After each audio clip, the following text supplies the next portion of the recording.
السلام علیکم شیخ۔ وعلیکم السلام ورحمۃ اللہ۔ وعلیکم السلام ورحمۃ اللہ وبرکاتہ۔ شیخ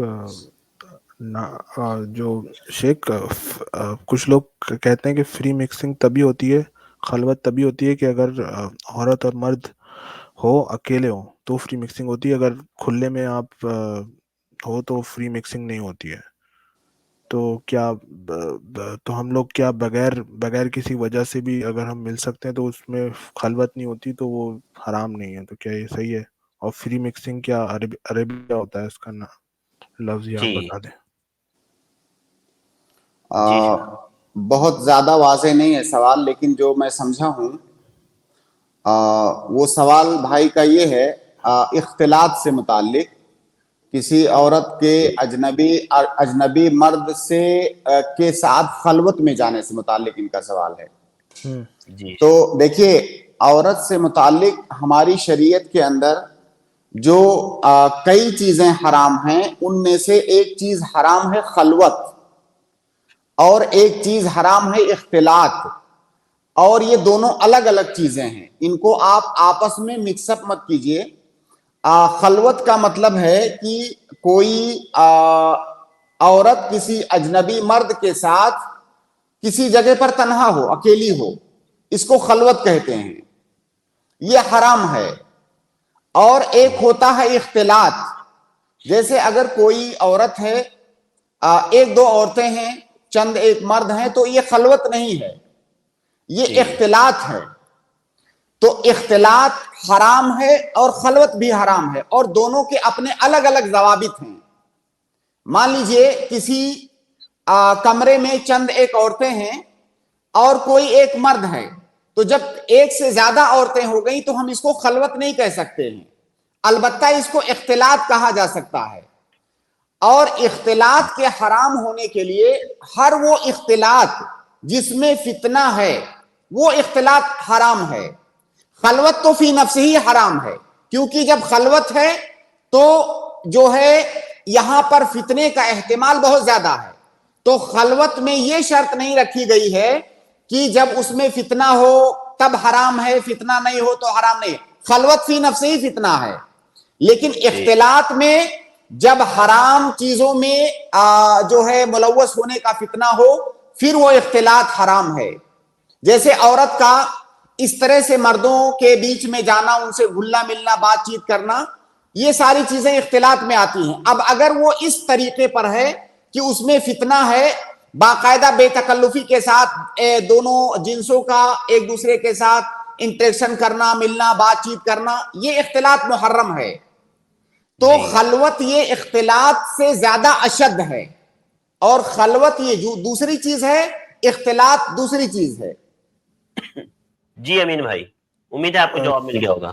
وہ بولتے ہیں کہ خلوت کا تو چلے ہمیں دلیل ہے، لیکن اختلاط کی کوئی دلیل نہیں ہے تو وہ جائز ہے۔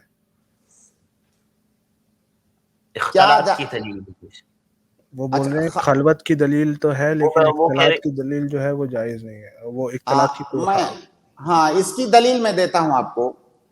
دیکھیے، ہماری شریعت میں عورتوں کے پردے سے متعلق جتنی بھی چیزیں ہیں، چاہے عورت کا چہرے کو ڈھکنا ہو، اجنبی مردوں کے سامنے ظاہر نہ ہونا ہو، یا ان کے ساتھ جیسے بات چیت کرنا، اگر ضرورت کے لیے بات کرنا پڑ رہا ہے تو نرمی اور لجاجت کے ساتھ بات نہ کرنا ہو، ان کے ساتھ خلوت میں نہ جانا ہو، ان تمام چیزوں کا تعلق کس سے ہے؟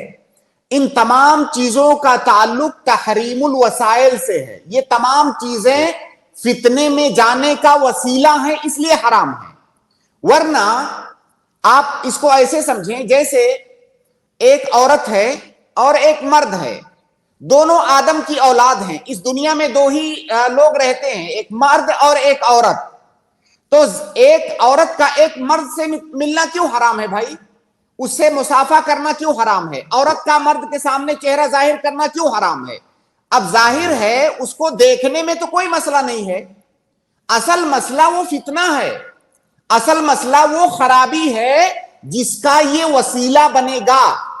ورنہ اگر کوئی عورت کسی اجنبی مرد سے بات کر رہی ہے، کیا دقت ہے؟ بظاہر تو کوئی دقت نہیں ہے، ایک انسان دوسرے انسان سے بات کر رہا ہے، ایک انسان دوسرے انسان کے ساتھ کسی کمرے میں ہے، کیا مسئلہ ہے؟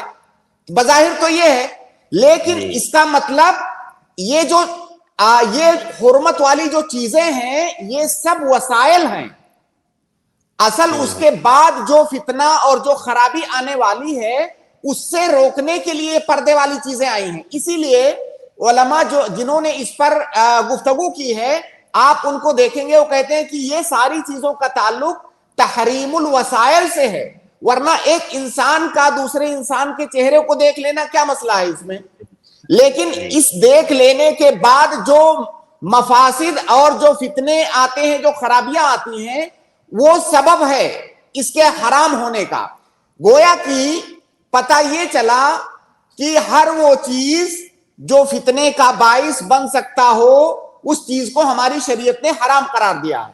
اب اختلاط، جیسا کہ میں نے عرض کیا کہ وہ اختلاط جو فتنے کا باعث ہو وہ حرام ہے، کیونکہ جو سبب کسی حرام کام کی طرف لے جانے والا ہو وہ بھی حرام ہے۔ تو یہ دلیل ہے، یہ مقاصد شریعت ہیں، اسرار شریعت ہیں۔ تو شریعت کا جو مقصد ہے عورت، ایک اجنبی عورت اور ایک اجنبی مرد کے درمیان بے تکلف نہ ہونے کا، وہ مقصد ہے کہ وہ فتنہ نہ پیدا ہونے پائے، اور جب وہ فتنہ جہاں بھی جس بھی طریقے سے پایا جائے گا کہا جائے گا کہ وہ حرام ہے۔